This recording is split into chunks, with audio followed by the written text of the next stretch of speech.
Just all hold it in half at the same time, guys. Coordinate it.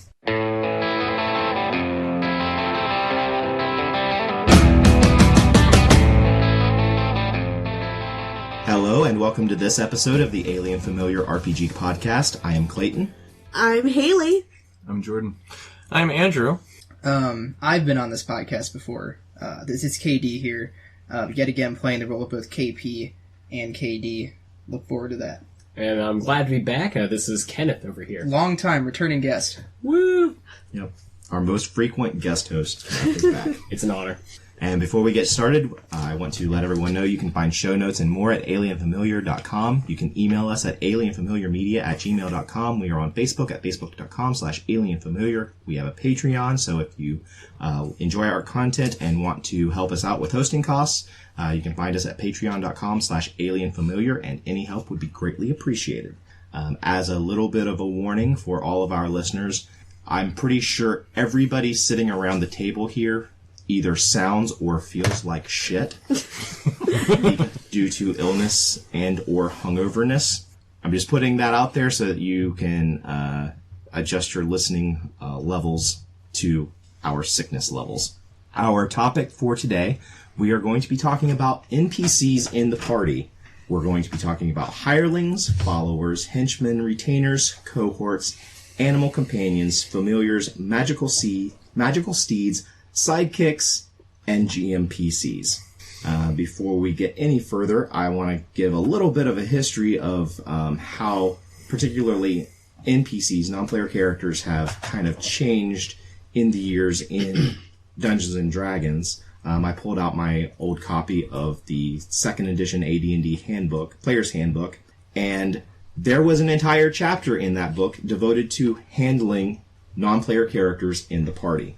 In the current edition of D&D 5e, there is a line item in the equipment list that skilled hirelings cost 2 gold per day, and untrained hirelings cost 5 silver per day, and they have approximately a paragraph and a half describing how skilled hirelings also includes mercenaries. And that's it. Wow, unskilled hirelings demanding 5 silvers. That's, like, the cost of labor is ridiculous. I mean, for unskilled, I can go 5 silver. I mean, they're putting their life in the line because knowing adventurers, they're like, I have a high chance of dying, and if I try to run, they might kill me. So, you know, I'd charge high for that. The things I could do with that, like... 5 silver? Yeah, with 5 silver, like, just how many people could I hire? And just, like, go in that dungeon and find all the traps for me. Just throw gold in the ground and say, whoever wants this, come with me. I think by 5th edition economics, 1 gold is supposed to be the cost of living to live comfortably per day, generally speaking. But is that 2 gold, like, per level of the hireling? No. Or it's just whatever? A warrior or a skilled artisan or whatever costs 2 gold per day for their services. I haven't seen the 5th edition DMG, but in 3rd edition at least, they had those leveled NPC classes, like warrior and some other ones. Is that a thing anymore? No, it is not. You just have stat blocks in the monster manual for different people of different levels, and there's not every level represented. Yeah, I had an issue with that when I had to stat out even just people in villages, because if people, they wanted to talk, fight, whatever, I had to make sure I had to pretty much build my own characters every time, and then try to make my own, like, template I could use easily. Mm-hmm. So that was a lot of fun. I get that. I would just make up numbers whenever anybody just, like, picks a bar fight. I'm like, they have about a +3 to hit. Sure, let's go. That's such a weird oversight, because there are PC-based mechanics that directly involve NPCs, like the noble background that lets you have some retainers. But that is an optional rule. That is not a core rule. I know because I took it in our most recent campaign. So that's one of those things where, like, you don't have to pick it. You're just like, I could have these. Yep. I could have 3 retainers. Do you feel as though either one of 2 things is happening here? One, looking specifically at D&D, they feel as though, like, people now understand NPCs on a different level than they did before, and so they don't have to mention it as frequently? Or do you almost feel like they're, like, totally leaving it up to the player and just, like, phasing it out as a mechanic? I think the way we game has shifted away from having a bunch of hangers-on around you at any particular time. Back in the early days of the hobby, it was emulating, like the idea of a adventuring group going out and exploring was emulating the way that explorers in like the 19th century went out and explored. You had like a few main guys, and then you had all of the people hired to carry all the shit. You had the guy who was hired to navigate and provide knowledge about the location, possibly have somebody there who could translate. And so if you had a party of like 5 people, you might have like 10 or even 20 additional people representing all of those other people, especially like porters, who like is represented in like the Nodwick comic book for D&D. Back in the day, you would go into a dungeon, you would get so much treasure that the player characters could not carry it out themselves in one trip. Mm-hmm. So you had to have all these extra people, especially if you were many days out from civilization. You had to hire those people and bring them with you. And they stayed outside the dungeon, they tended the horses, they set up camp, and whenever the dungeon was cleared, they went in and helped you haul everything out of value. That's why you had equipment lists with very valuable things that were very big, like statues that were worth like 1,000 gold or something like that. You would have to have people there who would be able to come in and carry it out. Just like Lewis and Clark. If Lewis and Clark was a raiding expedition. Yes. It was kind of its own separate game, running the logistics. Like, you're running a small business. You'd be like, how many donkeys do we need? How many block and tackles? You know, all this shit. God. And it's interesting, too, because it kind of goes into at least a lot of DMs and games I see now that kind of bleeds over to, like you're saying, carry weight and stuff that used to matter, like gold. Carrying gold's a big thing. They're like, yeah, gold weighs a lot when you have thousands of pieces and you're not using, like, a bag of holding. Yep. And most GMs are like, until it's ridiculous, just carry what you want. Mm-hmm. But then, like you said, you literally had to say, this is 20 pounds. My carry weight's already at, like, whatever. If I carry this, I can't move, guys. And that's... You're right, it's almost like a different game, and now it's kind of at least weaned out from what I've seen. Yeah. It's still in the rules that 50 coins weigh a pound, but it's who listens to that? Literally the entire reason the Spell Tensor's floating disc exists. Yep. Oh, I just assumed that was for, like, carrying your bleeding buddy out on the battlefield. With, you know. Magical stretcher. Yeah. I like that. That's what we used it for. I mean, for real though, that's what it's used for. As a stretcher. But I think that like during AD&D, it was based off of like it was more about the dungeon crawl at the time. Like that was what the game was geared towards, and it was geared towards like having like people to, like you said, carry the gold out, get the things, because it was mostly about the loot. At that point, I think that like as role playing has kind of shifted into a more story based thing, more heroic fantasy, we've kind of like started to push those those support roles away in favor of like the heroic fantasy hero who can just do anything and he's just super powerful and cool, and that's like the life that a lot of people want, versus like the old way where it's like, okay, we went into this dungeon, it's hard, we're probably gonna die, and we need some people to like trigger some traps or do some things for us, skilled things that the party didn't have at the time. So there was a lot of that sort of thing. And I also think that the media that we draw our adventure ideas from has also had that shift. Like, back in the 70s and early 80s, we had Indiana Jones and all of the adventure stuff that came before him, in Indiana Jones and Alan Quatermain and stuff like that. And those stories, they were always all those extra workers who were there at the site. Like, the Nazis always had all these extra people that were hired to, like, do all the digging and all of the stuff like that. The most recent movie that I can think of that still had that would have been the Brendan Fraser Mummy movies.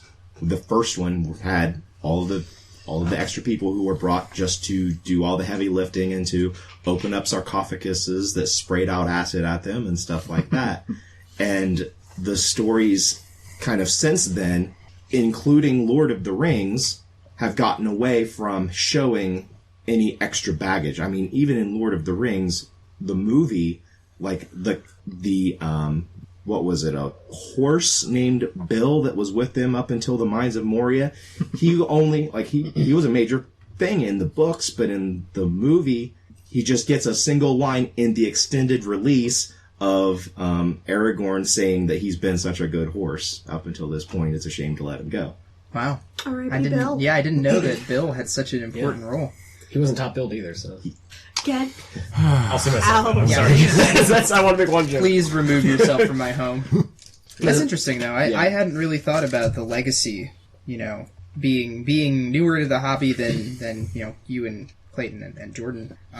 Sort of when I started playing, I think was already definitely the shift storytelling-based narratives. And so NPCs were still around, for sure, but it was more of a, how can I incorporate them into my story? What storylines will they be important for? How can I use them to impact the PCs? Versus, well, fuck, guys, we gotta get this statue out of there somehow. Shit. Hey, George, get over here. You're gonna help me lift this. Where's Bill? Where's Bill?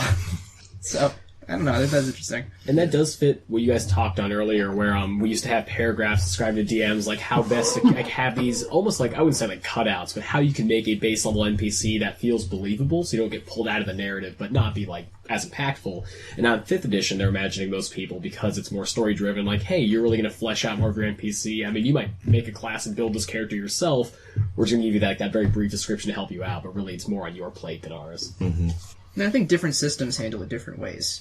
I'm sure, Jordan, you could talk about extras in Apocalyptia, from here till hell freezes over. Oh yeah, they're all over the place. By default, it's the kind of that old school D&D assumption that an NPC is not going to have all the perks of a player character, the abilities and experience and all that sort of thing, unless they're some leveled boss of a gang or somebody significant. But yeah, in that factions game, I think all you guys had at least a few NPCs that were, people that you could at least call upon if they weren't people that you had named. There were a lot of named NPCs there too. I had 64 named NPCs, Yeah, and I statted all of them. I only named the Soyuz lieutenants. I had completely forgotten, Hayley, that you named all 64 Yeah, faction I had members. the biggest faction, the Amazons, and I went through a list of all my favorite female characters throughout movies, and I statted them as if they were in Apocalyptia, all 64 of them. River from Firefly was my second in command, and I'm really glad I didn't have to actually play her as a character, because that would have been insane. But I still, I've talked about it on the podcast, but I freak out when I think about, Ezra fucking rolling back and point blank with the 50 cal, blowing that dude's head off. But she was an extra. She wasn't my titular character that I was playing. She was just, the one of the lieutenants. Right. So I think that's interesting, because I know in World of the Darkness, we recently did, a couple months ago, a Fate game based on Fate's Day Night, in using Mage.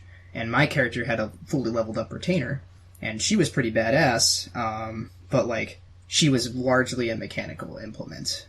Sure, she had a background and she was related to my character, but for the most part, it wasn't as though I was defining my decision making based off of what she was doing. I was hey, I'm going to this meeting, get in a building, and if I don't come out, pop the head of whoever does, something like that.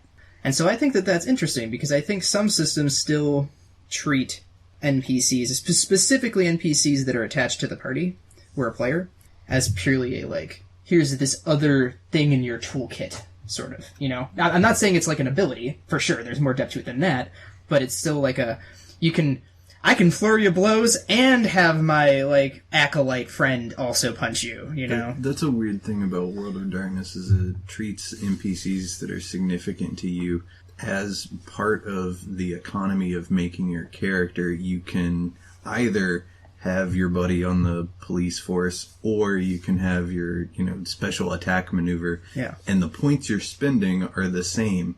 It's all from that same pool. Yeah. That's weird. Because there's, it's not just retainers. You have your mentor figure, Yep. contacts, Bird allies. in Vampire the Masquerade, Yep. your drinking pool. Yeah. So that's definitely a different way for that system to handle it. I don't know how Chronicles of Darkness does it, but Do you want to know how Not Chronicles really. of Darkness Well, you can specialize in a particular skill and get really good at it, or you can spend the points to have an NPC who you just call on who has that particular So it rank. hasn't changed too much then. Okay. Well, I don't know. That's just really interesting to me, because I think now, depending on the system and the way you want to approach it, you can definitely flesh that that retainer out or like have them be an important part. But like they're an economic part of the system. Mm-hmm. Like you are very much so losing out in other aspects merit wise when you take that retainer versus, maybe I want to know Kung Fu. Yeah. Someone's got to teach you. Somebody, yeah.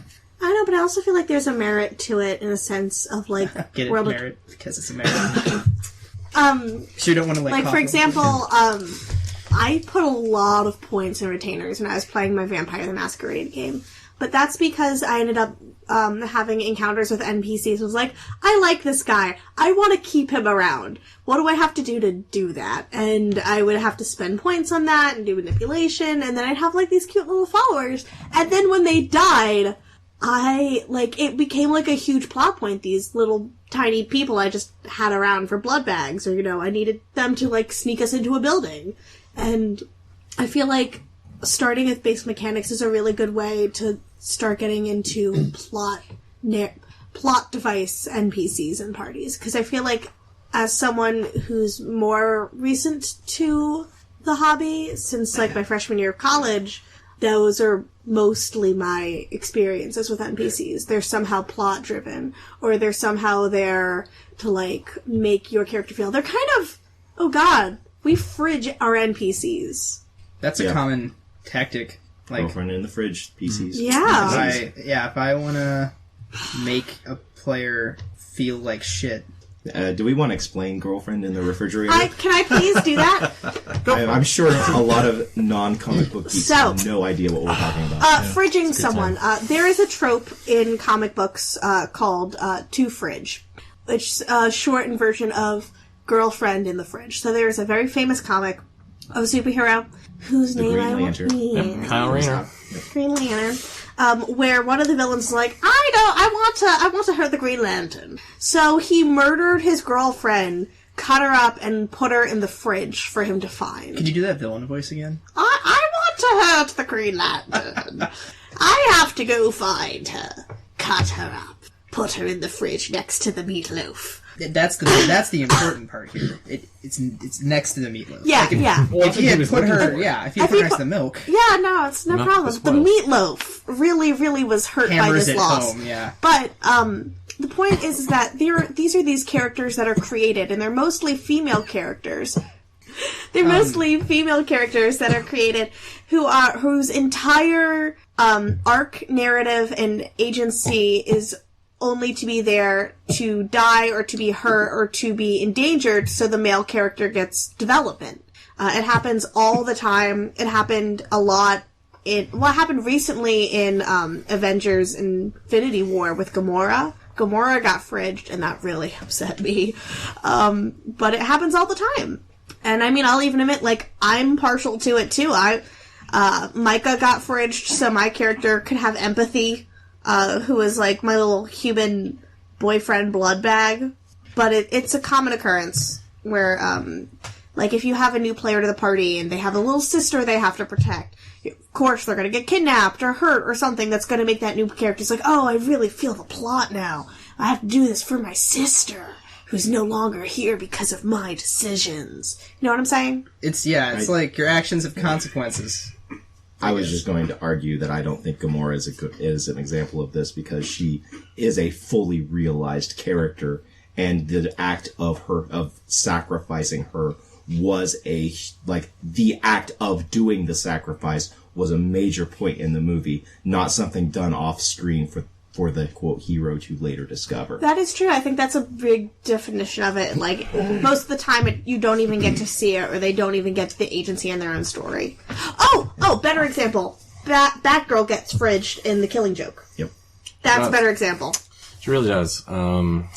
Especially in that weird movie adaptation that we don't want to talk about. We don't talk about that. Yeah, I could talk a lot about that. That's a problem. But the reason why I pointed that out is because I want to harp on that as a major point of, if the game master is going to do that to an NPC, it needs to be a major part of the story. It needs to actually be developed. I agree. That's something that a lot of the NPCs in the party, for as long as I've been aware of the hobby, is that most of the NPCs in the party don't have any real sort of development. They're just there. They're just tools to be used. Occasionally you do get one or two that are an important part of the character. Their interaction with this NPC is an important part of them and who they are. Such as in our Abena game, where Magnus had Ingwe as basically a follower, and then when Magnus got killed, that allowed for us to have a character who was right there, who was an established part of the party, for you to then take on that role as that new player character. Yeah. And that's something that I saw a lot of, reading, older styles of play and stuff. Gary Gygax himself wrote quite a bit about, the early games that they played. And there were quite a few characters who player characters played because their main guy got killed and they had this other NPC who was a part of the party, and they just kind of assumed that stepped persona. into the role. Yeah. It was a lot easier to die back then, too. So Yes. you had to have a few in reserve just in case. Yeah, you just brought the folder. You're like, all right, character number 2. Good thing I Good stabbed to that out. Let's do it. I think that's interesting because in that game, Ingwe wasn't defined at all until I started playing him. He was there for all the things, and I think we actually trusted him with, our escape route out of that fight where Magnus died. Which was why he was, waiting at the fucking waypoint, where's my boss? Uh-oh, he's dead. But you're right, though. I think, in this regard, at least, I wouldn't describe Ingwe as a fleshed-out character until, I started playing him, decided, what even is his base personality besides yes, sir, no, sir, you know? And then you gave him the personality of Stalin. Wow. Okay. Shots fired across the bow. Listen, sometimes you just gotta forge a stronger country. I'm gonna shut my mouth. But anyway, what was interesting about that also, before I lose this train of thought that's just running off the rails completely, was that there was context for what his character, his personality could have become, right? Given just basic things of where he was when he got recruited through game mechanics, what events he was around for, and but you don't, I would say, too much think about those things when it's just your NPC. Maybe you think about him on a base level, but I feel you don't really think about yes, this NPC was at this battle and witnessed these things that would shape them like this, if it's super important to the party, maybe you think about it that way, but I feel for the most part, you just kind of, I didn't think about any of those things until I was playing the character, and I was well, now I need to have a personality, and what did he see, But doesn't that come down to the GM to, instill that, it'd be okay, but you're that extra character that you have, solace and experience this thing, shouldn't they, come talk to you? Isn't there, a moment to have, the GM and, the player, interact and have, character development from that perspective? I think there should be, and I mean, Clayton and I talked about, what I wanted to do with Ingwe before that, and, what he, was doing, just hanging around the camp and stuff, but I don't think there was ever a point where, before I started playing Ingwe, you, drew me aside and you're hey, Ingwe saw this and is, feeling this way, what do you do? That was never a thing that Right. occurred. And I feel unless it's a small party-sized game, where, the focus of the game, you're playing with, 3 people, and the focus of the game is, connecting to other, characters and, to the world, then maybe you do something like that. But, in a traditional exploration fantasy hero game, I don't feel as though that's something you have to do. Yeah, and kind of touching on what you said there, and going back to what you said earlier, how media really does define how we view our NPCs, and how at least we interact with the world. Something going along those lines, especially nowadays, how much you know about NPCs was really subject, because a lot of people, like you mentioned, when they first started, you may think of adventure games like Gauntlet, even the original Legend of Zelda, stuff where you met NPCs for shops to help you out and to help you carry your stuff, and at most you'll have that 3-word description he's been loyal to the family for X amount of years, he's a yes man, and you knew that much about him. So if you assume that role, you had to kind of discuss more how can I really make this my character? While nowadays, since people kind of, especially at least in especially here in the US, for a lot of Bethesda's games, Mass Effect, stuff like that, NPCs, every character has a story almost. You can talk to them and learn more than just a few lines of dialogue, even from people in the street. And now people expect when they play games, when they first get in, like, yeah, that's the experience I want. So every NPC that maybe in your party has almost more of like that paragraph like you described. Like, we almost know their whole story because they have the option to walk up and ask, and the GM's like, yeah, here's stuff I started out for this character and everything you may want to know. And that's where that, you know, classic level 5 backstory comes in. Like, and that's a lot more common, at least in games I've seen now. And again, that kind of mirrored what games were at the time. It's a pretty tough sell to justify, though, when you got, let's say, 6 to 8 players in a game, and they all want to do something fun for the evening. They're there for that, 3-4 hours or whatever, and then there's all this other pressure on time to go into, Bob the Cobbler's drama. Like, His wife's sleeping with someone else. Is sleeping with the butcher. What are you going to do about it? 10 copper if you help. I mean, it's cool if you've got some NPCs, on your list of contacts, and you have, some backstory plotted out, some headcanon or whatever. But I could easily see people getting very upset if you spend an entire goddamn session going through someone's entire social network.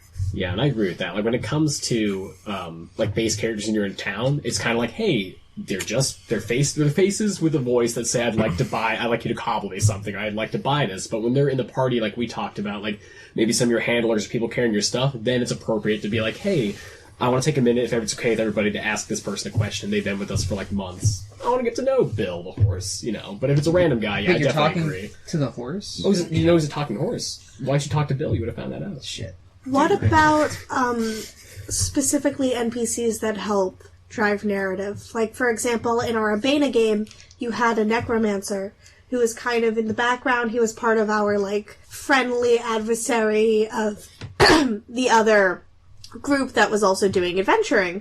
And it came to a point where we had to decide to give him the Ring of Life or not, and then we kind of found out more about his backstory, why he's doing this, why he is a necromancer, and, as a party we had to make a decision based on our small interactions with him. Do you want to talk a bit about that?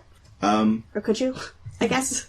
Yeah, well, that was a unique situation because that character, Gath, was a character that I personally had played in a previous campaign, and I had just carried over wholesale him and everybody who was a member of the Order of the Sentinel, which was the rival/friendly competing mercenary band. But that particular character, in the campaign that he originally appeared in, you know what? I lost your question. My question is that he was imported into this, but in this world of Abena, he was an NPC. Mm-hmm. But he was specifically like a high-ranking NPC where he was always trying to, like, ask us about our missions, talk to us about what we knew, and then it eventually came to a head where he was like, I need your Ring of Life, which was one of our main plot points. So he really was kind of like a driving force in our narrative because we had to make a decision, do we give it to him or not? And we solely made that based on how we felt about his backstory and our small interactions with him. So what I'm saying is, like, as an example of plot-driven NPCs, how do you think that went? I think it was my character who I was inhabiting again. So I felt like it went well just because I was able to draw on all of the previous things that had happened to that character and present a story that everybody, that hopefully everybody could relate to. Because that was, I wanted to make all of that opposing mercenary band a group that the player characters could relate to and see as peers rather than as adversaries or an enemy. Yeah. Although they did have some adversarial aspects to them. Just to cut in there really quick too, slide it on in there. I think that's also speaking to the difference of plot driving NPCs and party NPCs. Because at no point was Gath ever with us, really. No, the only time you fought with Gath was in the broadest sense on the Elven Island and in the final battle. He was present, but he and his mercenary band were doing a separate thing while you guys were doing your main thing. Yeah, like he was never bound to any of us or like a friend of anyone in the party and traveling with us. Like, in my mind, Gath was almost the same as like a generic example, like a knight commander you meet with a king, you know, and it's someone that maybe you'll talk to from time to time and has an impact on the plot, helps drive the plot. Maybe there's like a fight where you have to protect the king and you're fighting alongside him, but like he wasn't necessarily a party NPC, you know. And this is just my opinion, obviously, but like I almost feel as though there's a different standard there because that one of those things is a plot device to forward the plot versus like the plot itself, not a plot. Like, while party NPCs might be a plot device to make personal, like, individual characters feel something. Mm-hmm. So, I don't know. Just to, like, some context. I agree. Do we want to talk about party NPCs then? Because I have some strong thoughts about them. So do I. Ow. Yeah, there is a very clear delineation in two aspects of what we're talking about. One is, like, NPCs who are in the group, but the players are pretty much controlling. Mm-hmm. And then there's NPCs in the group who the game master is always controlling. The players never get to order this person around. The players never get to say, hey, you go do this thing for us. It's always, if there's any orders that are going around, it's always that NPC is ordering the players to do something. Yeah. And personally, I absolutely hate to have that happen. I have maybe only ever done it once as a player, as a game master, had an NPC who was essentially giving orders to the player characters, be a part of the party, and the player characters are the heroes of the story, not any character that the game master puts into there. The player characters are the ones who have agency, and if you have somebody who is there giving orders, they need to either die quickly or have something happen to them that the player characters have to leave their authority and do whatever they need to in order to complete what task they're doing. Yeah, I 100% agree with that. I too agree. Yeah. I think that you need to know the limits of storytelling versus role-playing. Mm-hmm. Right? Because in a story, even if you're doing it like yes and then, right? Or whatever the improv thing is. Yes and. You're still forced to accept whatever the person in front of you put there, right? So there's not really agency there. But in a role-playing game, there's definitely more of a sense of agency in that the player characters and the people controlling them are the ones directly impacting the universe. Not saying that they're the end-all, be-all necessarily, but they kind of are, in that, yeah, sure, you can have events happening other places that are, like, maybe shaping things, but the players should be just, like, that force of change that, when you insert it into a scenario, creates, like, a chain effect, you know? So... I've actually seen it work, though. This thing that you hate, that everybody's been talking about, it's a rare thing. I've only seen it kind of work, in one or two games from this one DM. This guy would only run sci-fi games, and so we'd all be, the crew of a ship. He'd run Star Trek or he'd run Star Wars. And in both of those, his NPC would be the captain. And more often than not, he would have NPCs that were part of the senior crew, and the player characters might also be senior crew or might be, ensigns or whatever. It worked for a long time in those games for a couple of reasons. One, the guy was a really gifted actor, and he really fleshed out each one of these characters. He had art for all of them, and it was uncanny to watch this complete change in persona from character to character. It was awesome, and he was hilarious. So that was cool. And I don't remember too many times where he would shit on a player's idea and just railroad them into something. But he always had that option there if the players were just waffling on what to do or, fucking off in some stupid direction, then, okay, captain steps up and starts barking orders or whatever. It got tiring after a while. I don't think I could play a very long game like that. But I had a good time, and especially for the Star Wars one, which was, like, really crazy, like, smuggling adventure stuff, you weren't playing the crew of Firefly where you're out there trying to do stuff, whatever. The game that the players were playing was hanging on for this ridiculous ride that this crazy captain has you on. And so the group of actual players were sort of this, like, I don't want to say conspiracy, but definitely this group of people who are like, what the fuck are we getting into? What's going to happen next? I don't fucking know. This guy's nuts, but he's all we got. So, I don't know. Like I said, I've seen it kind of work, but it takes a lot of things. But in the Star Trek example, was like your characters were ordered to go like on an away mission or something. Did one of the commanding NPCs come with you on the away mission and was with you the entire time? Yeah, usually the captain. Wow. Yeah, it was definitely one of those, like, Captain Kirk is, up at the front lines regardless of the officer's better counsel.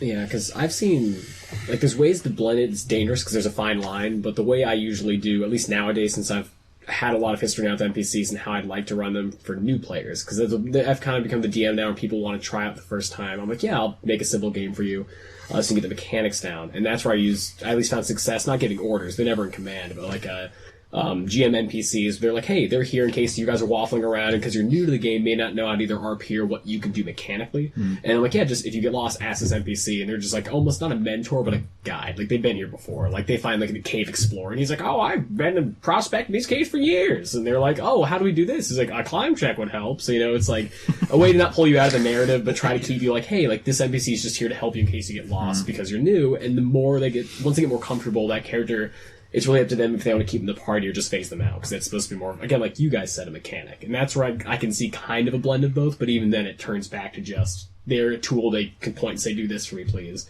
And that NPC will help.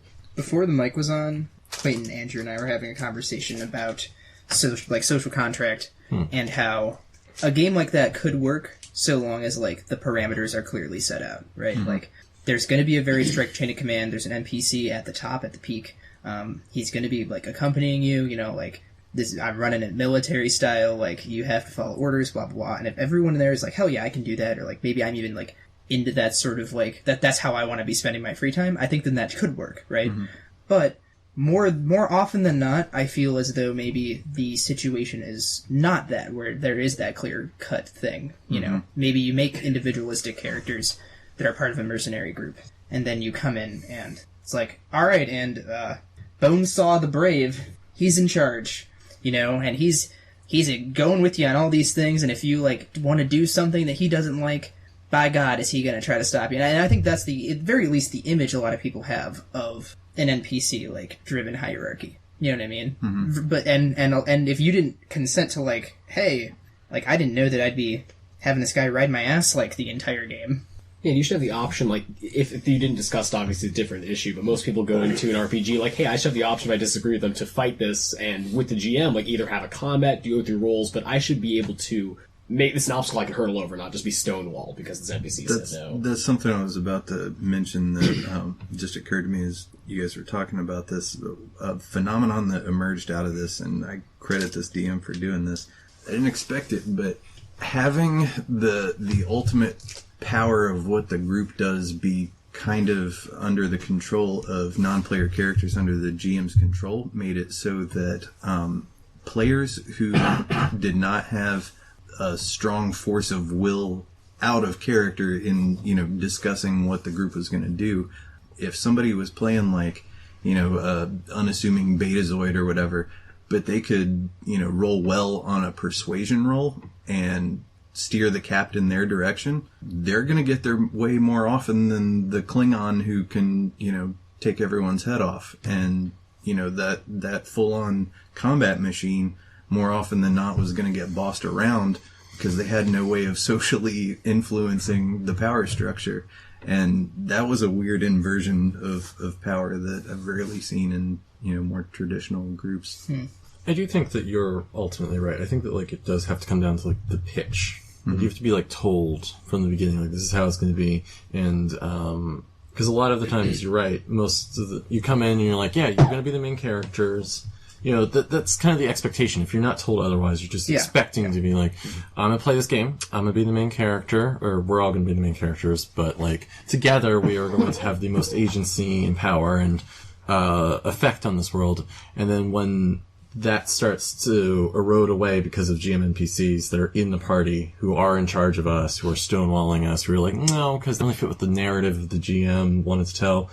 Like, this is, I guess, our segue into our big bitch fest. It's not going to be that long. We're not going to go on the long rant, but we could, about that game that both of us have been in. That in my version of the game, there was 8 players and there was 7 GM NPCs, all of which were more powerful than the players. And one of them, we were a mercenary team. One of them was our commander, and then there was like his second command, and then there was like all of the other people who were like immortal gods or dragons or whatever. One of them was actually a dragon. We had nothing on any of them, and it became very apparent very early on in the game that like, oh, we're actually not allowed to fight any of the big bad guys. We're just here to, like, mop up their ads while the actual GM NPCs do all the real fighting and do all the real decision-making in fight. Are you saying you were Bill the horse the whole time? time? I was Bill the horse in that. Yeah. Like, You were Andrew. But did you were Aragorn the talk horse. to you and say, he was a good horse?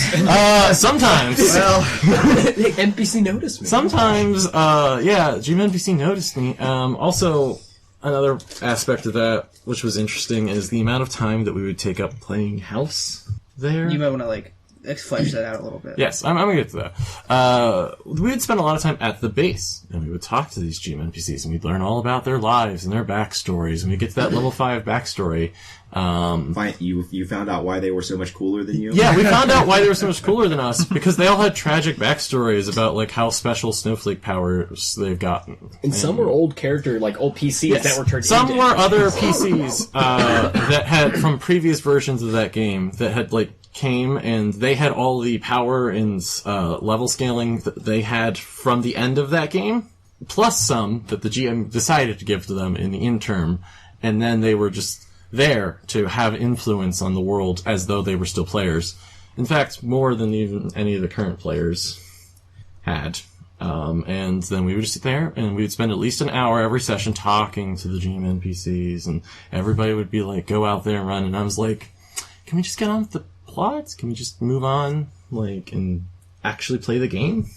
I think it speaks to now, and you know, is this situation that's being described the norm? I'd say probably not. And would I say that this level of overinvestment in NPCs by both players and the GM the norm? No. But what I will say, and I think it does speak to this as an example of how when the emphasis is put on party NPCs created by the GM, it's an attempt by the GM to ensure that the narrative is experienced. It's, I don't trust you enough to not fuck things up. I have a story I want to tell. You are going to experience that story whether you like it or not. And that, to me, is no fun and is not how a game should be run. But I think that's what this speaks to. Yes. On a larger level, is stuff like that. And unfortunately, like, you know, when we looked at the docket, Clayton, we're talking about this today. I already had these like ideas in my head because of this game, and I already knew that like I'm hesitant to use party NPCs, to say that word again, specifically because you don't want to run into this issue of making them more important or using them to force the players to like just like, all right, I've crafted this just great narrative. God, it's so good. You're gonna fucking walk through it right now. Come here. Come on, like, I got you on your leash. I'm tugging you. And you're, God, the fucking hands. You're digging in the dirt and you're like, no! At that point, it's more of a, like, I just want to tell you a story, and I'm like, well, just write a book at that point. Sure. Like, RPGs are meant to be played and experienced together, and when you're doing that, when you have created a leash, based off of, like, how the world works and how the mechanics of the game work, and the mechanics of the world that was created at work, is just like, yeah, you're gonna come with me, and you're gonna sit here and watch, as your character's basically just gonna sit there and watch, and As things happen. As things happen to you, and you don't get to react to them. You don't get a choice in a lot of those instances. There was a lot of points where we just weren't given a choice. It was like, yeah, this is happening now. Like, oh, you're just being captured now because there's It's a whole cutscene- army. Yeah. Cutscene oversaturation. There was, there were actual cutscenes that we weren't allowed to react or interact with. That happens. There was no There's no skip skip. button. Yeah, There was no skip Can't button. skip this one. And I think this also speaks to a larger trend of video games influencing RPGs, right? Yes. Kenny, you brought up earlier how NPCs in particular have been influenced by like BioWare and Bethesda games, right? But I also think maybe some of the standards of storytelling, and I'm also a little bit guilty of this. Like, you know, when I typically run a game with a certain group of people that like the way that this works, I'll give them characters they're in charge of, right? But like that's like from Dragon Age Origins, before you go out on a mission, right? There's that campfire scene, and it's like who you taking with you, you know? Like here's three sentences about their personality, who you pick, you know? And they like having that choice of like, okay, I want this person to come with us and that person to come with us, right? But that's very much a video game decision. That's very much, I played Dragon Age during my formative time experiencing fantasy, and I'm sure that was influenced by stuff like Baldur's Gate, which, you know, I'm sure has a similar-ish mechanic when it comes to companions. I think it was partly inspired by D&D. Baldur's Gate is, yeah. It all loops back. Baldur's Gate is a D&D game. Sure, but in my point being, right, like, in a video game, that companion selection is fine, right? But in a D&D game, you can have something similar to that, but it's not a video game. You know, we already talked about this. That was, check out episode something. Insert X here. Yeah, about us talking about video games and their impact on RPGs. But, anyway, yeah, but in terms of impacting storytelling, right, this idea of a cutscene, like, maybe that was around forever, you know, but I think that it's, you grow up playing video games, you start playing D&D, you realize the connections. Yeah. Well, I would just like to point out that before there were cutscenes, there were box text. So. All right, okay. I know you two have been around the block. Jordan's sitting over there fucking smirking at me the entire time I was talking.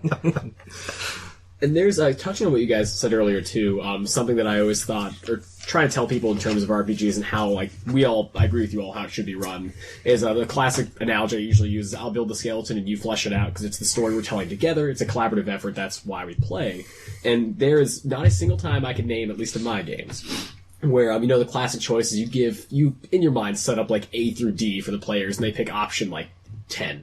You're like, that wasn't even on the table. And they're like, yeah, but we found out if we blow a hole through this door, it's faster. And you're like, okay. And all the best stories, there's not a single story I can tell you that went straight through my plot that people, like, tell others. It's when shit got real because they fucked up and fixed it. They're like, it was our fault, but we had more fun because that was our choice. And it's always a better story that way. To quote that Star Wars one-shot, we don't even need to go to the gala. I do think that I do actually have a kind of similar example of like how I've used GM NPCs to enhance a game though and make it better. I was running a Firefly game and the party was just not clicking. Like their characters were they were always arguing. They had made like very like antagonistic kind of personalities. It's Firefly. What did you expect? But it wasn't like witty and fun arguing. It was just like bickering. And it was kind of annoying, and everybody was kind of like slowly like getting on each other's nerves. So I'm like, all right, let's try to like spice this up because it's Firefly and it should be like fun and engaging and kind of witty. So I made a GM NPC that I kind of saddled with. She was, her name was Amelia. She was 18. She was kind of like the River character, but she wasn't like crazy or like weird. Boo. Like River. She was a hyperactive, really energetic, like character that bounced off of a lot of the other characters' grouchiness really well. She was like fun and witty, and it kind of got them to come out and be snappy and witty back to her, and it really like helped that game. It really helped the party dynamic like have that thing. And while she did participate in combat and I did control her, I look back and I'm like, I shouldn't have done that. I should have had somebody else like have the party like collectively decide how to use her as a unit in combat, because that's another thing you never want to do, is because then it's like, oh, the GM's taking his turn too for the enemies, and he's taking his turn for the player's side too, and it's weird. You don't ever put them in combat, or if you do, put them on somebody else's control. That way, like, at least the players have more agency with how the combat flow works. I guess my experiences with NPCs that, like, I'm controlling, my problem is that I just want to play. I love these games and these worlds and all the player characters so much that, like, I want to be a player character too. And that's a pitfall that I know I have as a GM. I do it a lot. So going forward in my games, I'm really trying to like hold back on having NPCs in the party. But for my Scion game that I ran that Kyle was in, I had a plot-driven character who was part of it. It was basically the entire game was one big escort mission. One of the muses fell down from Olympus, and she's like, shit's fucked up there. I need to get up there. Don't know how to do that. You guys are my only hope. And they had to figure a way how to get her back up there. But I did get to play that character, and I did have a lot of fun with her because I think she had a cool concept. But at the same time, I was worried that I was taking away too much attention from my players. And hopefully they had a good time. I have a lot of warped opinions about how that game went. It's my darkest hour. I had a fine time. I got to kill a bunch of gods and, like, smear weird war paint on myself, and, like, come in out of nowhere, and everyone's just like, who the fuck is this guy? And I'm just like, your worst nightmare, and shoot them. I'm fine. I had a good time. Yeah, I do think that the sessions that you were there for were the only sessions that, like, went according to plan and were good. But, the character of Ambrosia, the player characters, like, gave her an arc almost, because she's not human. And she's like, I know I'm not human. I'm literally an object full of, like, god liquid. That's why I need to get up there. And you guys kind of, like, forced her to have a personality and free will. And by interacting with the player characters. With her. Other people did that, but yeah. That's true. The party did in general, yeah. The party decided to give this walking, talking wine goblet a personality and free will. And that was very interesting to see how that went out. But So that's a fine segue for me to just get right up on my soapbox. I know I've been on it a little bit today, but honestly, when you put a soapbox on top of the other soapbox. Yeah, when you got the footprints on there, it feels snug. It feels nice. You just settle in. It's where you're at. Specifically to talk about, and this isn't directed at you. It's just sort of tangentially related. Is it time to talk about him? It's just the dangers of getting attached to NPCs. Yes. Okay. Yes. Please continue. As both a player, I think, and as a game master, because as devoted as the craft, as a person running a game that you might be, you are going to not only develop a conflict of interest, but also twist your own, like, narrative if you super flesh out an NPC to the point where, like, it's basically a character that you could play in a game, or, like, they have, like, 5 pages of backstory, they're basically another party, like, it's basically, like, you playing a character while also running the game. That's a bit problematic, I think. I think it's fine to be to be normally attached to the NPCs and be like, here's a couple things about them that maybe will resonate with the players, but, like, so fleshing out an NPC to the point where, like, you know what they ate for breakfast that morning and why they ate that for breakfast is, I think, too much. And then, for players, I think it's fine to attach to NPCs, absolutely, as well. I certainly have, and so maybe I'm a bit hypocritical when approaching this point, but I feel like over-investing in them creates a point where your loyalties are no longer even remotely with player agency or player interest, but rather that character, what that character may represent, and what the game master wants that character to represent. And I feel like that also then creates certainly a rift in the party, if not just out-of-game issues. Yeah. So, hear ye all, and listen to this warning. I mean, yeah, your players are gonna break your plot as a GM. Like, you have to, like, go in with that, like, knowledge. Like you said, that you make a skeleton, the players flesh it out. That's how it should be. And that's a good metaphor for how it should be. Because, like, you want your players to have fun and have agency. You don't want to just, like, I'm going to spin you a yarn, and I'm going to go all, like, Homer on this, and, like, just tell you the Odyssey. And you're just going to, like, pretend that you are Odysseus. But you're not really Odysseus. Pretend you're Odysseus. Yeah.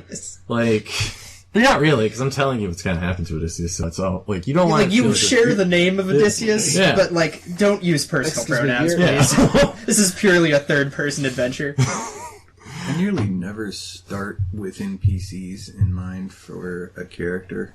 Almost never. And the way I figure it is that there's really only, like, 3 possible outcomes for that. The first one, the one you want, it's cool, it gets weaved into the story, it's in some way significant. As likely, it gets completely ignored because of lack of time, because it's got plenty of other things to worry about, it's just not relevant. And the third possibility, it gets turned against you somehow and completely fucks some shit up. So you've got a 66.6% chance that it's either useless or awful. And so it never seems like a very good investment in character creation to me. However, I do enjoy naturally forming relationships with NPCs when it comes up in games, and it feels a lot less contrived that way. You know, if somebody butchers your best friend that only exists in a paragraph on the back of your sheet, "Oh, you bastard, I'll get you." Who cares? It's not a real person. There was never any actual dialogue. Yeah, just kind of on the point of, like, the NPCs who either the game master or the players create with the express purpose of being somebody who you're attached to are never the ones that you're actually going to get attached to. Mm-hmm. It's always the ones that you have incidentally met along the way. Mm-hmm. That's true. My prime example of this is my character of Gath. Very early on in the game where I was playing him as a player character, our party had hired we had hired a porter, or we had hired a teamster to take us from one city to another. Well, this guy got killed along the way because we were low level and we weren't able to protect him. So whenever we got back to town, I took it upon myself in character to take care of that family. And he had like a 6-year-old son, and my character basically adopted that little 6-year-old kid and became probably the most important character in the campaign to my character besides the other player characters and my character's wife. I think that's really cool, and I agree with both of you in that, like, it's not so much, I'm going to sound cliche, it's not so much the beginning as it is the journey, you know? Like, it's not... Here we are, folks. Yeah, everybody, I'll accept the Oscar now. So.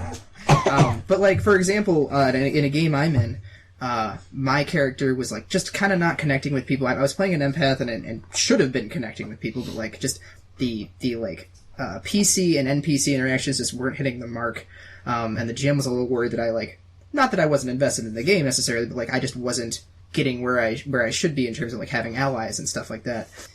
And so we end up in this combat where I'm fighting another empath, and my character was based entirely off will save stats. Like every time we got a level up, like for saves, dumped all that shit in will. For about 5 turns of this 8-turn combat, I spent mind-controlled by the other empath, just like the two of us rattling around in each other's heads because I kept crit failing the will save rolls. And so I was actually like attacking the party, and it was chaos and comedical. But through sheer happenstance, like, you know, because every time the fucking turn order would come around to me, you know, I'd roll to attack, and then there's just dead weight. So the GM's just like, well, I guess, like, I'm inside, like, this person's head, they're inside my head, like, what's going on? And just through that exchange, like, you end up becoming closer to the point of where the combat ended. The other empath's just like, I like these people better. And that was the NPC that I ended up, like, bonding with in this game. But, like, it's exactly that. Like, I had people written down in my backstory that, like, I was just like, oh no, Lagian, my brother. How could you? How could you do this? Right? You know, versus, but like, if something has another empath, I'm just like, holy shit, like, I'm going to bat, like, let's go. This person spent 5 turns mind controlling me. Like, we have a bond forged in steel now, you know? So I think that that's a really good point, and I think that that is the way. You shouldn't just be, like, either writing, like just being like, hey, I came up with this character I think you'll like. Here you go. Like, just take him.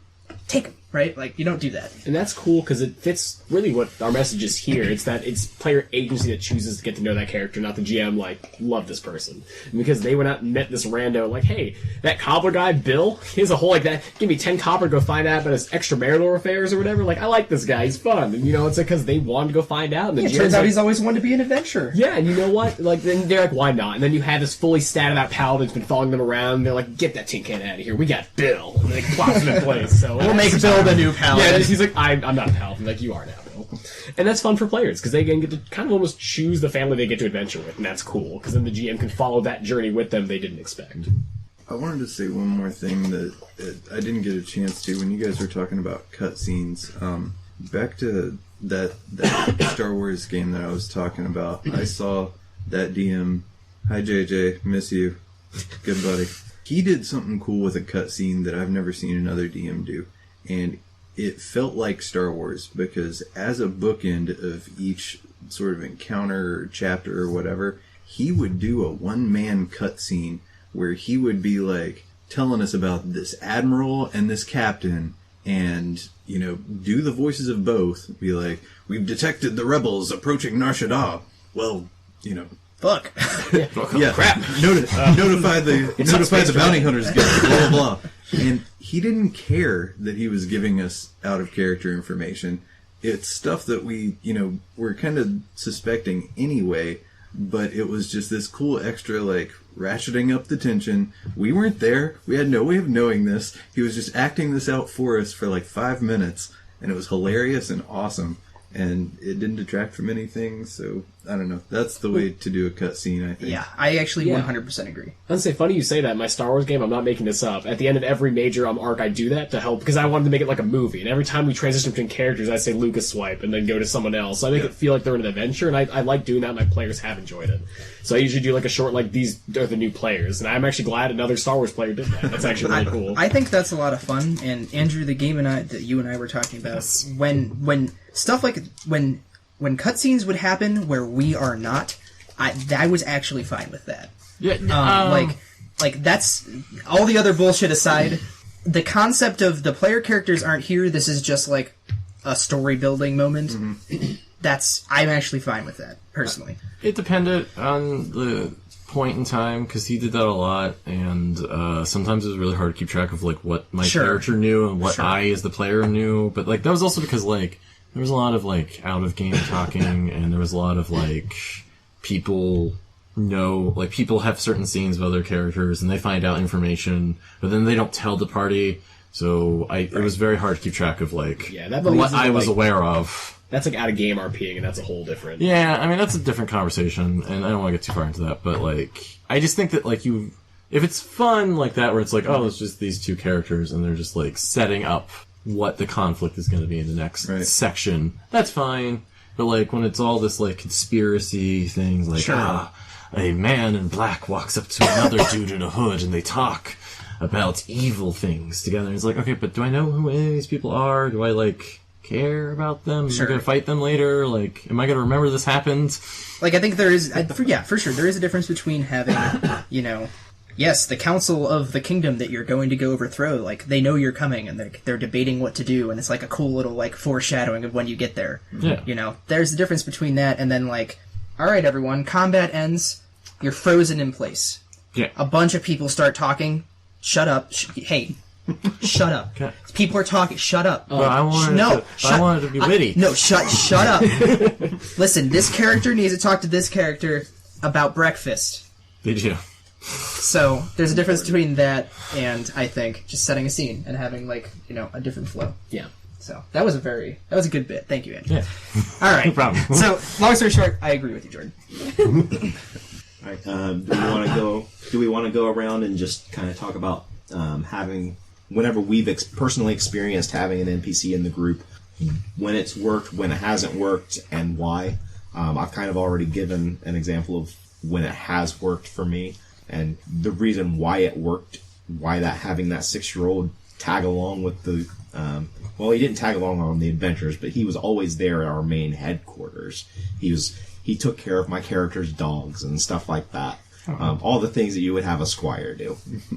The only times that I've had it really not work is like if it's somebody that I just forget that I have. Like anytime you've got a party, and like especially if it's a big party and you have an extra NPC, you're gonna forget that they're even there, and it will go sessions before it even occurs to anybody to say that this NPC is doing anything or has had anything happen. They just kind of fade into the background, and like 5 sessions down the line, oh yeah, I forgot we've got this guy who can do this thing. Oh shit, Greg, you're still here. Oh fuck, we had Greg the whole time. Damn it, Greg, I need you to speak up once in a Bill while. the whole time. Yeah, so one thing that I did really well as one of my, I think the best NPC I ever made was in a game I really regret never finishing, and that was my 80s a World of Darkness Innocence game where all the player characters were kids at a summer camp in the early 80s, and the camp was positioned at the hedge of the Arcadia, the fairy realm, and the camp counselors unknowingly were kind of just like sacrificing these kids every summer to keep the world at bay, and the kids were trying to like slowly figure out what's going on.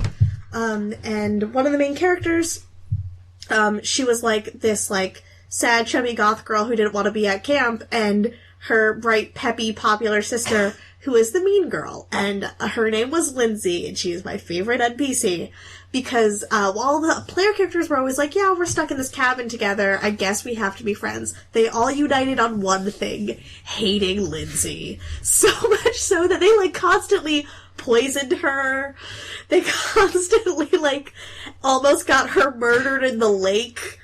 Anytime they needed a distraction, they're like, hey, why don't you go talk to Lindsay? Maybe she can get us out of something. Let's, accidentally push her in the lake full of monsters that like to drown children. Someone will save her while we escape.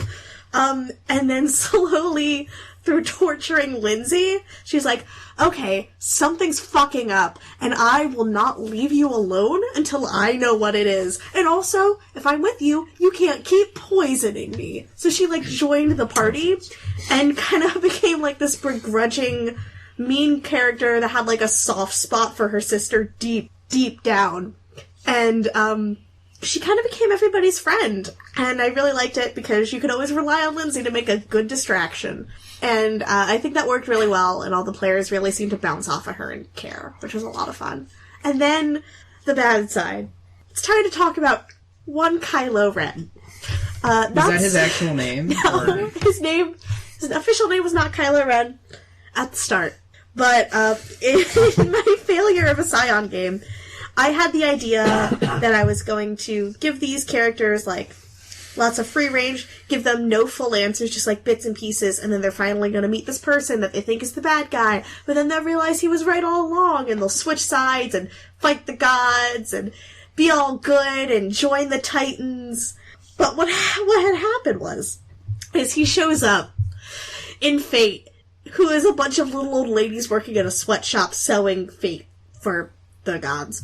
And he's like, I'm gonna burn this place to the ground. Do you want to join me? Because everyone's fucking awful. And they're like, no, I'm not gonna let you murder some old ladies. And he's like, but look at me, on my amazing high horse, touching the lives and changing people like a sad emo boy who thinks he knows the way.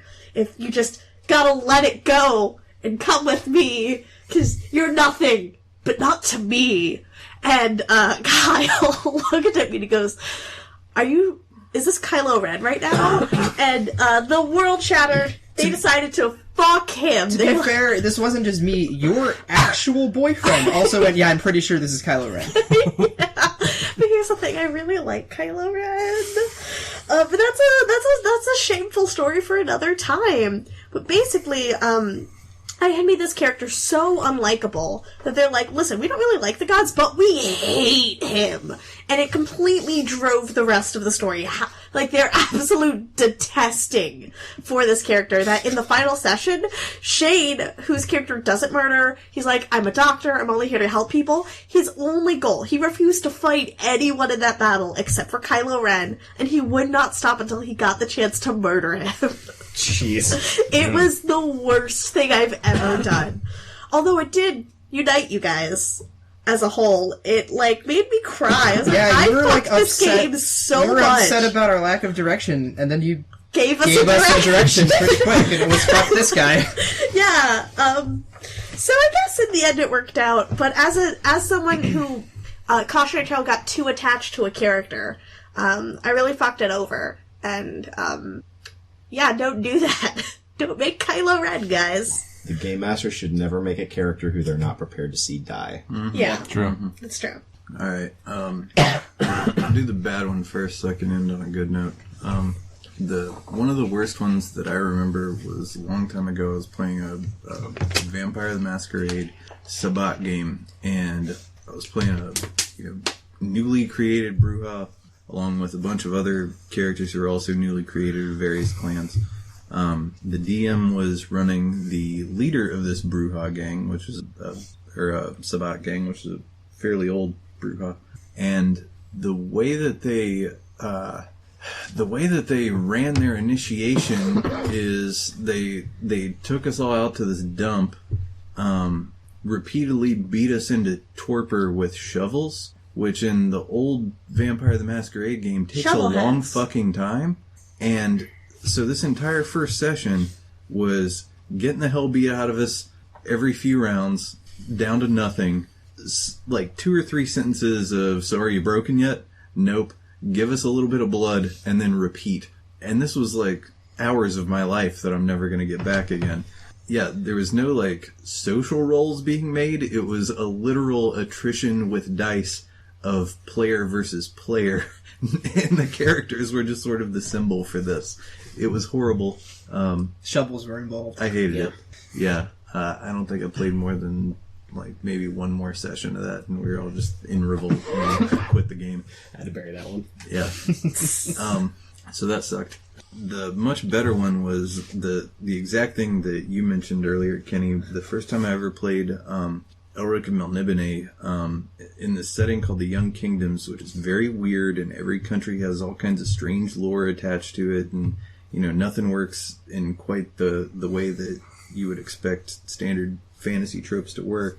It was a small group, and the DM used his first character from ever playing that, which was this sea captain guy. And he was this old salt dude who was, just kind of showing us around. And anytime we'd show up somewhere, he'd have some cool little story about here's this and that kind of there be dragons sort of thing. And then we'd get into the game. And, he was not necessarily telling us what to do or anything. He was just letting us know what was going on in the world. And he was perfectly capable in case we got really fucked up and you need it in that game. But, now if I ever run Elric again, I'll probably do something very similar, just, follow that tradition. That's fair. All right. I mentioned both of my examples already, but I guess we'll just kind of go over them again. We'll do the bad one first. We're going to talk about the game that Kyle and I were in. It's the worst example I've ever seen of GM NPCs. They overrode the plots. The players were more invested in them than they were in their own characters at some points. They just wanted to play house with them. We'd spend hours just talking to them and not progressing the plot. It was a lot. They were very clearly the main characters of this story, and we were just kind of there to watch. It's the worst. It's actually the reason why I'd never run GM NPCs in my games ever again, and I'm very careful to be like, alright, if we're gonna do a fight where we hang out with like you said, the knight captain who's gonna help defend the king, he's only gonna be here for this fight, and he's going, I'm gonna write him out in this plot somehow. Regardless. Or can you stay? He's already out the door. He's just bye. No, bye. I have to go do something else that is over there, and don't worry about it. The why. I'm now super against having GM NPCs. But I will say that, bringing back my Firefly example, that character saved that game. That game was not fun. It was kind of weird, and this party wasn't clicking until she showed up, and having me being able to, interject a spark of life and having make them have fun with it and kind of banter back and really help that party dynamic. So there's a way to do it.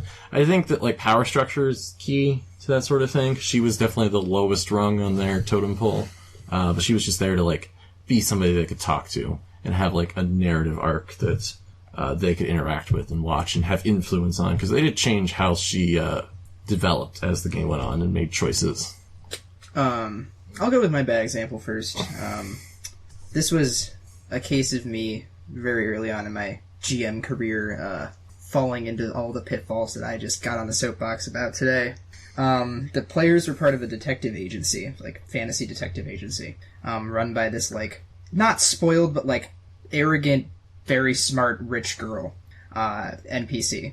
And I had this idea in my head that okay, she's gonna start off this way, but maybe interaction with the party will temper her out. Well, never made it past more than 2 or 3 sessions, I believe, because what ended up happening was one of the other PCs wrote themselves sort of into the story as this person's right hand person, man and enforcer, and the party wasn't cooperating. with the story that I wanted to tell. And so me and this other player just basically bludgeoned them into cooperation, and I sort of had a player revolt on my hands, and so I actually just killed off, like through combat rolls, me and this other player killed one of the players that wasn't cooperating. And then at that point, I had a moment of self-realization where I was like, I am the monster. What have I done? And so I was like, guys, this game is over. Like, I'm so sorry. I got blinded by my own sort of desires to have this detective game, and I had this idea in my head that wasn't panning out. Like, my bad. I'm sorry, and I cut the game off.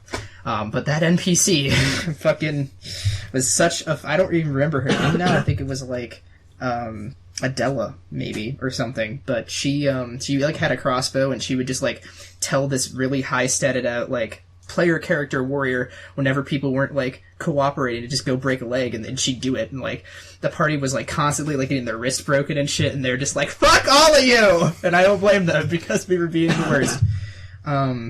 That was a very long time ago, and I've learned a lot since then, but I'm only saying that some of this comes from a little bit of experience. I've definitely made these mistakes in the past.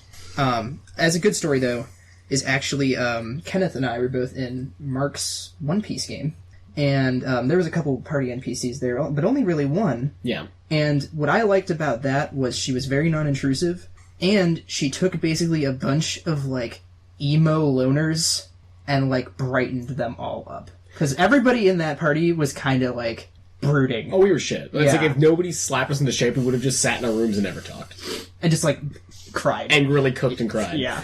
And that's what, Mark does a good job, our friend Mark, with NPCs, because he plays it very much off of he based a lot of stuff off shows and cinema, and it's a good way of you can choose to speak with them, which I like, or otherwise you're right, they don't really impact the plot. Sure, but she was this ray of sunshine that kind of like your example, cohesively formed us into a group, Adventure Party. Yeah, that was the same. Because otherwise we would have all been just a bunch of, not murder hobos, but lone wolves.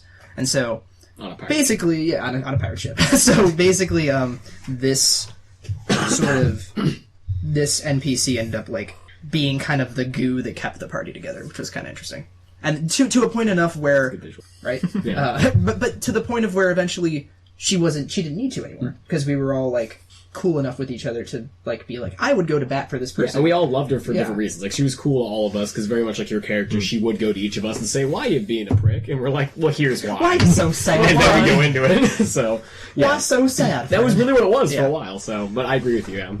That's a case, I think, of NPC and Mark. If you ever listen to this, we love you. We love you, Mark. Come back. Come home. But this is a case of an NPC that's done pretty well and served as person that kept things together. That's my good example. Well, I'll stick with the tradition of bad and good. So, Kyle, much like you, I was unwizened when I first started.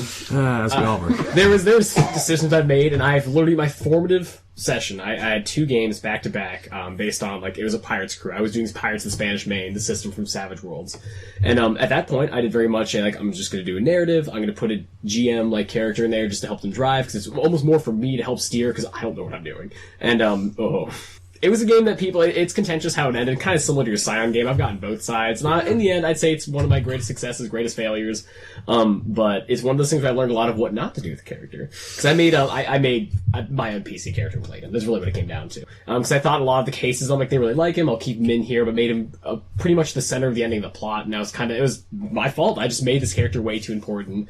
And I invested too much in them, gave him better abilities than other people, and I tried to keep people the same level, lost track of it as just when I was GMing, and I realized it's kind of falling out of my hands at the end when a lot of people talked to me afterwards. Andrew's in the game. Me and Adam never got special god powers, unlike everybody else. And that's what I'm saying. It was hard to balance everything, and I realized I just didn't, for how many players I had to, I just couldn't pay attention to everybody, and that's where I really learned pacing, size of parties, and what not to do with GM You'd have too many people. That was way too many people. That was one of the issues. But really, it's because, again, I just really made this cool guy. It's that's who I'd want to be in this world. And instead of making him a villain or character they run into twice, I'm let's make him that. Pretty much, he was, the mast of the ship. And everyone could see him all the time, look how cool he is. So Rick and Clara's character were really the main characters of that whole story. So. And, and that was my girlfriend in the game. So, and that's, I kind of also didn't even mean to start playing favorites. And I realized that late on, and I was like, uh-oh. And I went to the party, and everyone else was like, yeah. You kind of I messed up. So, yeah, there's a lot of things that went wrong, but that was my bad GM character. I just really put myself in the game. On the flip side, though, keeping with the whole pirate theme, my favorite GM or a GM character I've ever had in a game.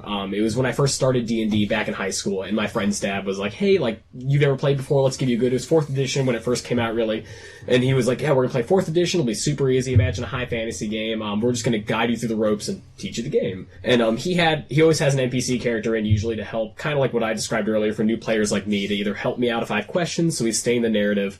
And he was our boatswain, really, so he just helped us get there. And then this boatswain just stuck with us because he was a rogue, a pretty good fighter, and he filled that striker spot we didn't have, because my friend's dad's like, "I don't want to force you to be certain characters if we're missing them. Like, you're missing some of that striker damage. We can use this boatswain until someone either shifts character, makes someone new, whatever."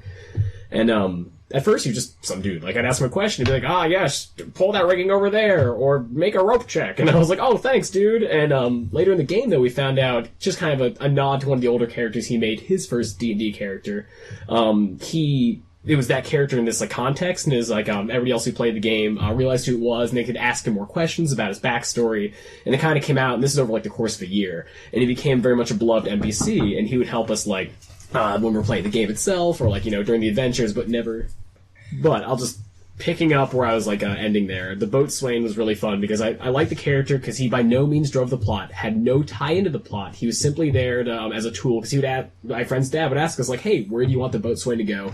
He would do a quick roll for us and be like, "All right, he does this maneuver," and then that was it. And again, we had the choice to talk to him at the campfire segments when we're traveling. He's like, "Hey, we're either going to skip 2 days, or do you want to talk to amongst each other?" And the boatswain might chip in and give us old tales of, "Guy, I was an adventurer like you until I guess kept on adventuring." So, he told us his life story. And he was cool. He was just a good way of having a non-intrusive character. We'll transition to talking about geek things now.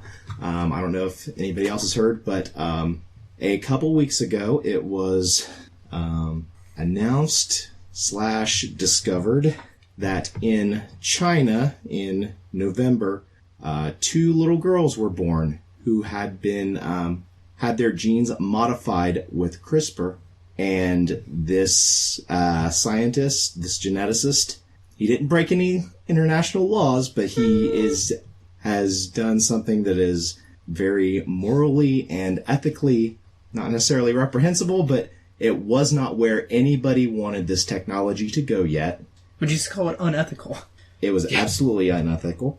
Can you talk more about exactly what the modification was? Yes.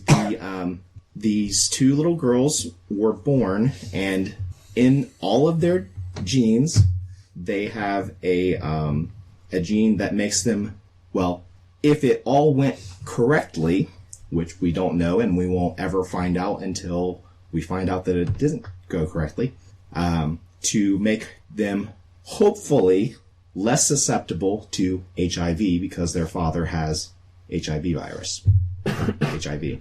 But the reason why this is a big issue is just the fact that nobody wants to be able to modify genetics. This is the first time anybody has ever done it in people who are now alive and who will pass this on to everybody who is their descendants. This has never happened before.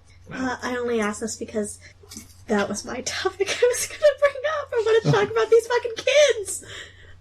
Because a lot of the people who are studying it, even at the conventions they talk about gene modification, there's huge fucking debate because they don't want designer babies to come out. Yep. Which is a really interesting thing, because even though he still believes that he did the right thing, and so for all all of it's turning out right, the main issue is that HIV prevention is still presentable, so was there an ulterior motive to trying to test out this sort of science?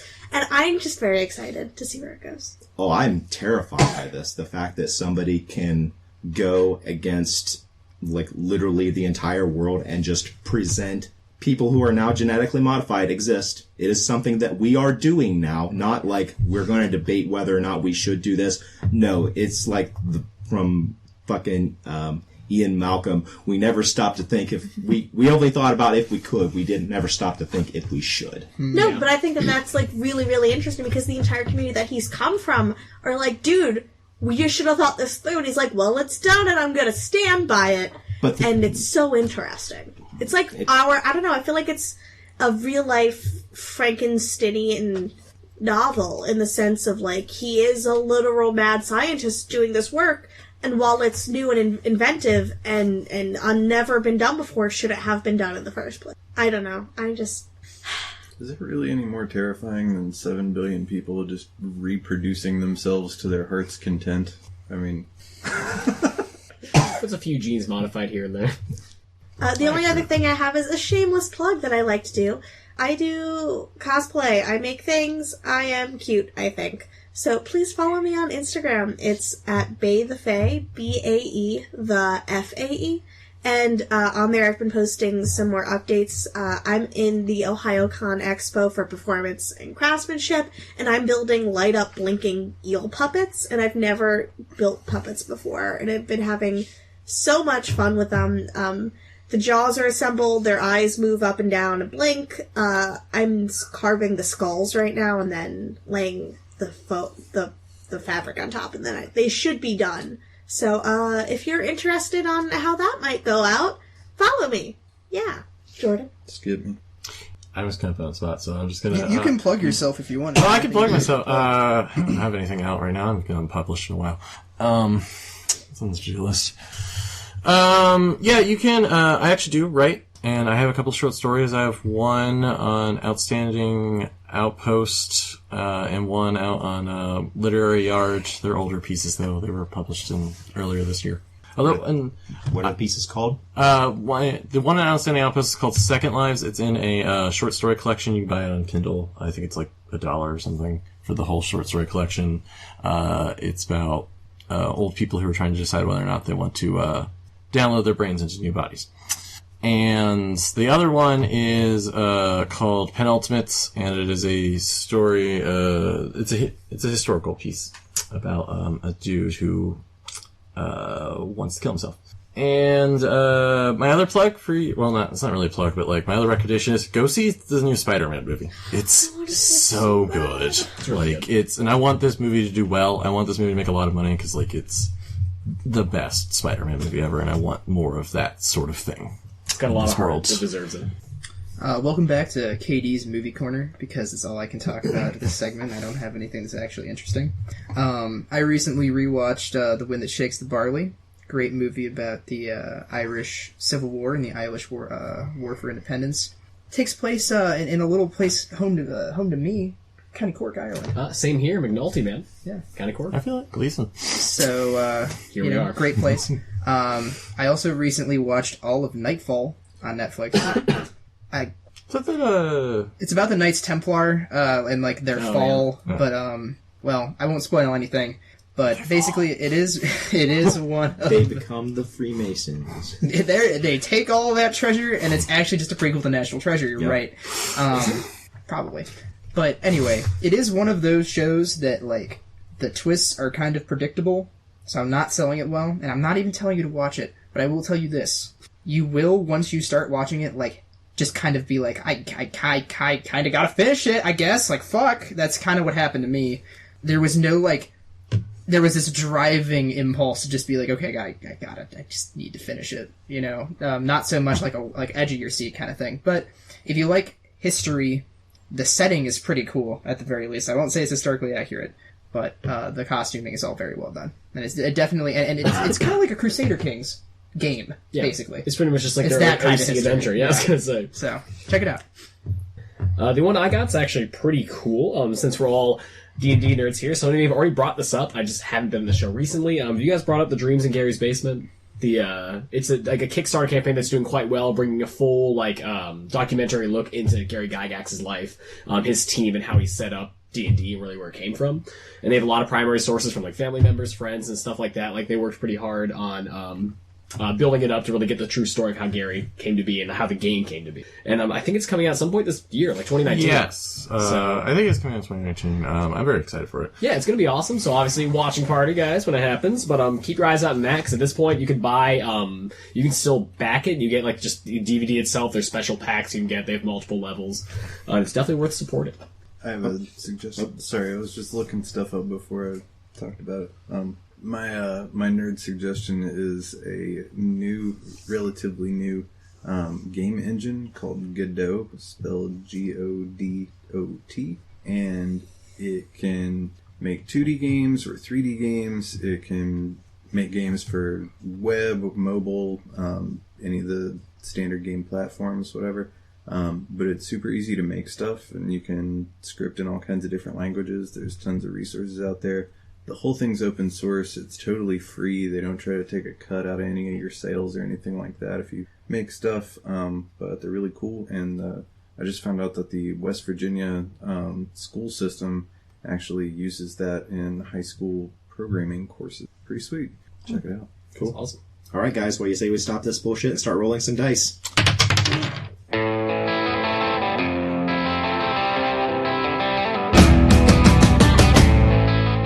This has been a production of Alien Familiar Media. You can find past episodes and more at alienfamiliar.com. You can email us at alienfamiliarmedia@gmail.com. This production is protected under a Creative Commons non-commercial attribution, no derivatives license. Music for this episode is Suburban Outlaw by Forget the Whale and can be found at freemusicarchive.org.